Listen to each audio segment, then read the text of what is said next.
रात के करीब 1 बजे होंगे जब अचानक मेरी नींद खुल गई। मुझे बाहर से हल्की आवाजें सुनाई दी। मैंने ध्यान दिया तो महसूस हुआ कि अर्जुन के कमरे की लाइट अब भी जल रही थी। मैं धीरे धीरे उसके कमरे की तरफ बढ़ी। दरवाजा हल्का सा खुला था और अंदर अर्जुन, जो 18 साल का है और मैं 22 साल की हूँ। अब असली कहानी पर आते हैं। ये घटना लगभग 7 महीने पुरानी है। रोज की तरह मैं कॉलेज से आकर अपने कमरे में आराम कर रही थी। उस दिन मम्मी पापा किसी से रिश्तेदार के घर गए हुए थे और मैं कॉलेज से जल्दी घर आ गई थी। मेरे भाई अर्जुन को इस बारे में नहीं पता था क्योंकि उसकी 12वीं की बोर्ड परीक्षाएं चल रही थी। मुझे नहीं पता था कि मम्मी पापा कहाँ गए हैं, इसीलिए मैंने अपने भाई से पूछने के लिए उसके कमरे में जाने का फैसला किया। जब मैं उसके कमरे में पहुंची तो देखा कि वो बेड पर लेटा हुआ पढ़ाई कर रहा था। कमरे का दरवाजा खुला था, इसीलिए मैं एक सौ बिना खटखटाए अंदर चली गई। लेकिन जैसे ही अर्जुन ने मुझे देखा वो अचानक घबरा गया। मैंने अर्जुन की घबराहट देखी तो थोड़ा हैरान रह गई। मैंने हंसते हुए कहा, अरे क्या हुआ, ऐसे डर क्यों गए? अर्जुन ने किताब बंद की और बोला, कुछ नहीं दीदी, बस पढ़ाई कर रहा था। मैंने उसके पास जाकर कहा, अच्छा वैसे मम्मी पापा कहाँ गए हैं? उसने जवाब दिया, पता नहीं, उन्होंने कुछ बताया नहीं, बस बोले कि देर से आएंगे। मुझे थोड़ा अजीब लगा कि मम्मी पापा बिना बताए बाहर चले गए, लेकिन मैंने ज्यादा ध्यान नहीं दिया। मैं उसके पास बैठ गई और बोली, तेरी पढ़ाई कैसी चल रही है? उसने सिर झुकाकर कहा, बस ठीक ही चल रही है, बोर्ड की टेंशन बहुत है। मैंने हंसते हुए उसका सिर थपथपाया, अरे टेंशन मत ले, तू बहुत अच्छा करेगा। इतना कहकर मैं वहां से अपने कमरे में जाने लगी। लेकिन तभी मैंने देखा कि अर्जुन कुछ कहना चाह रहा था। मैंने पलटकर पूछा, कुछ कहना है? वो थोड़ी देर चुप रहा, फिर धीरे से बोला, दीदी क्या मैं तुमसे एक बात पूछ सकता हूँ? मैंने मुस्कुराकर कहा, बिल्कुल पूछ सकता है। अर्जुन थोड़ा झिझकते हुए बोला, तुम्हें कभी डर नहीं लगता अकेले रहकर या जब कोई आसपास ना हो? मैंने उसकी बात सुनी और थोड़ा सोचकर कहा, डर तो कभी कभी लगता है, लेकिन क्यों पूछ रहा है? आओ। वो कुछ देर चुप रहा, फिर बोला, बस यूं ही कभी कभी अजीब सा महसूस होता है। मैंने उसे समझाया, कोई बात नहीं, ये सब नॉर्मल है। कभी ना कभी हमें अकेलेपन का एहसास होता है, लेकिन हम खुद को बिजी रख सकते हैं। उसने हल्की मुस्कान दी और मैंने उसके सिर पर प्यार से हाथ रखा। उस शाम कुछ अलग ही थी। घर में एक अजीब शांति थी और अर्जुन का व्यवहार भी कुछ बदला बदला लग रहा था। मैं अपने कमरे में चली गई, लेकिन मन में एक सवाल घूम रहा था, क्या अर्जुन किस बात को लेकर परेशान है? कल उस शाम का माहौल कुछ अजीब था। घर में गहरी शांति थी और अर्जुन का व्यवहार भी थोड़ा असामान्य लग रहा था। मैं अपने कमरे में जाने के बाद भी उसकी बातों के बारे में सोचती रही। रात के करीब 10 बजे थे। मम्मी पापा अभी भी घर नहीं लौटे थे। मैं डिनर करने के लिए किचन में गई तो देखा कि अर्जुन बालकनी में अकेला खड़ा था, चुपचाप बाहर देख रहा था। मैंने पास जाकर पूछा, क्या हुआ? अर्जुन, तू कुछ सोच रहा है? उसने हल्का सा सिर हिलाया और कहा, दीदी कभी कभी लगता है कि मैं खुद को अच्छे से नहीं जानता, जैसे मैं अंदर से बदल रहा हूँ। मैंने थोड़ा ध्यान से उसकी ओर देखा, मतलब उसने लंबी सांस ली और कहा, बस कई बार अजीब अजीब ख्याल आते हैं, जैसे कि मैं खुद से भाग रहा हूँ। मैंने उसकी परेशानी को समझने की कोशिश की। देख, ऐसा हर किसी के साथ होता है, शायद तू एग्जाम के स्ट्रेस में है या फिर कोई और बात है। अर्जुन ने कुछ कहने के लिए मुंह खोला, लेकिन फिर चुप हो गया। मैंने उसका कंधा थपथपाया, तू मुझसे कुछ भी कह सकता है, निसंकोच। थोड़ी देर बाद वो हल्का सा मुस्कुराया और बोला, शायद तुम सही कह रही हो, बस थोड़ा उलझा हुआ महसूस कर रहा था। मैंने उसे गले लगाया और कहा, चिंता मत कर, सब ठीक होगा।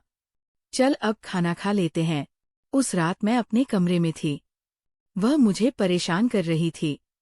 रात के करीब 1 बजे होंगे जब अचानक मेरी नींद खुल गई। मुझे बाहर से हल्की आवाजें सुनाई दी। मैंने ध्यान दिया तो महसूस हुआ कि अर्जुन के कमरे की लाइट अब भी जल रही थी।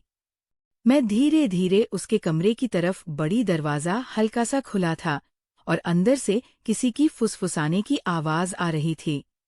ऐसा लग रहा था जैसे अर्जुन किसी से बात कर रहा हूँ, लेकिन कमरे में वह अकेला था। ऐसा क्यों हो रहा है? मैं क्या करूं? मैंने उसे खुद से बड़बड़ाते हुए सुना। मुझे थोड़ा डर भी लगा, लेकिन मैंने हिम्मत करके दरवाज़ा खटखटाया।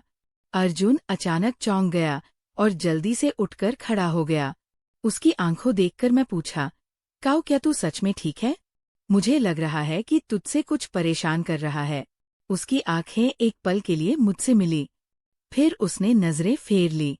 दीदी, मैं कुछ दिनों से अजीब चीजें महसूस कर रहा हूँ, जैसे जैसे कोई मुझे देख रहा हो, कोई मेरे आसपास हो, लेकिन दिखाई ना दे। मेरे शरीर में ठंड दौड़ गई। क्या तेरा मतलब है कि तुझे कुछ अजीब महसूस हो रहा है?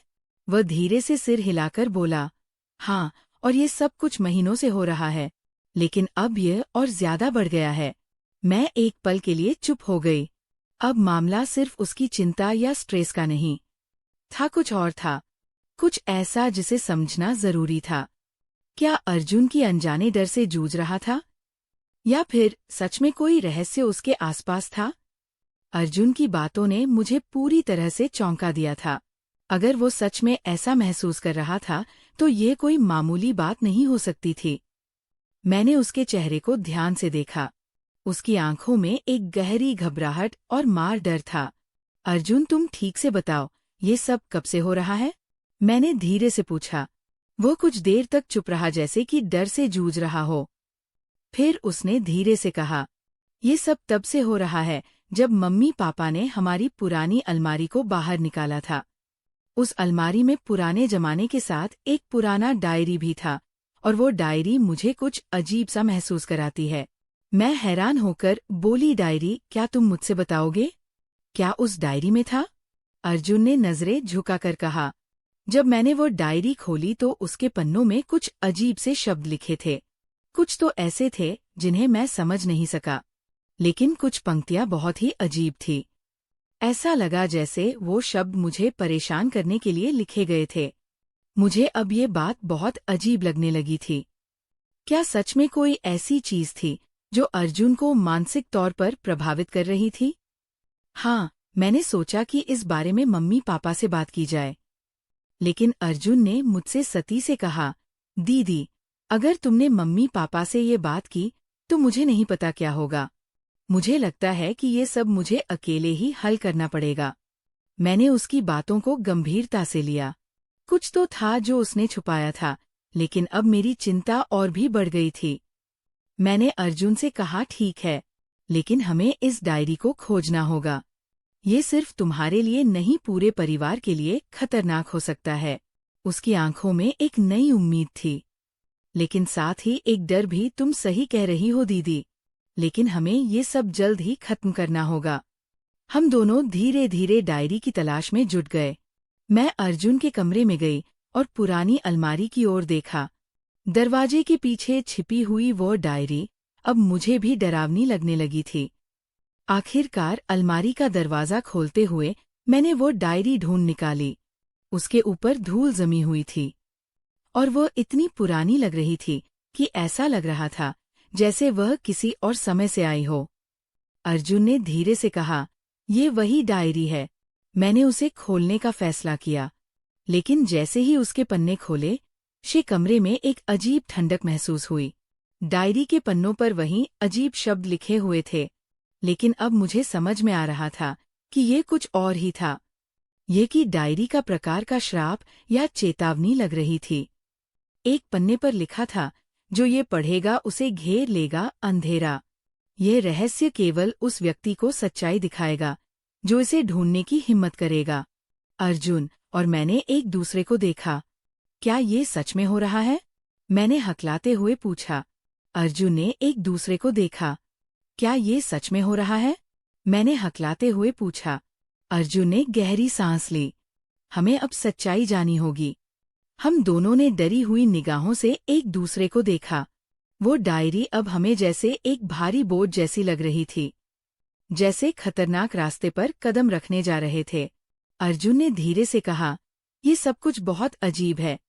दीदी, क्या अगर ये सच है? क्या अगर ये सब हम पर असर डालने वाला है? मैंने उसे शांत करने की कोशिश की। हम सिर्फ समझने की कोशिश कर रहे हैं। अर्जुन, अगर ये सच है तो हम उसे बदल सकते हैं।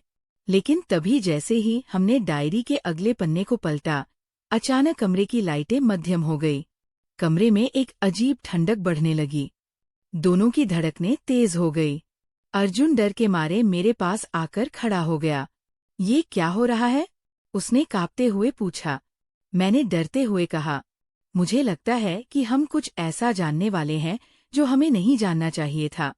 डायरी का अगला पन्ना एक खौफनाक चित्र से भरा हुआ था। यह चित्र एक अंधेरे गुफा का था, जिसमें एक दुष्ट छाया दिख रही थी। उसके नीचे लिखा था, जो इस गुफा के अंदर जाएगा वह कभी बाहर नहीं आ पाएगा। हम दोनों की सांसें रुक गई। क्या ये गुफा सच में कहीं थी? क्या हमें इस बारे में और जानने की कोशिश करनी चाहिए थी? अर्जुन घबराया हुआ बोला कि ये तो बहुत खतरनाक लग रहा है। हमें इसे बंद कर देना चाहिए और मम्मी पापा को बताना चाहिए। मैंने उसके कंधे पर हाथ रखा और कहा, नहीं अर्जुन, अब हम पीछे नहीं हट सकते। हम सिर्फ इस रहस्य को स्काई ने कहा, हमें गुफा का पता लगाना होगा। अगर हमें सच्चाई जाननी है तो ये हमारी आखिरी उम्मीद हो सकती है।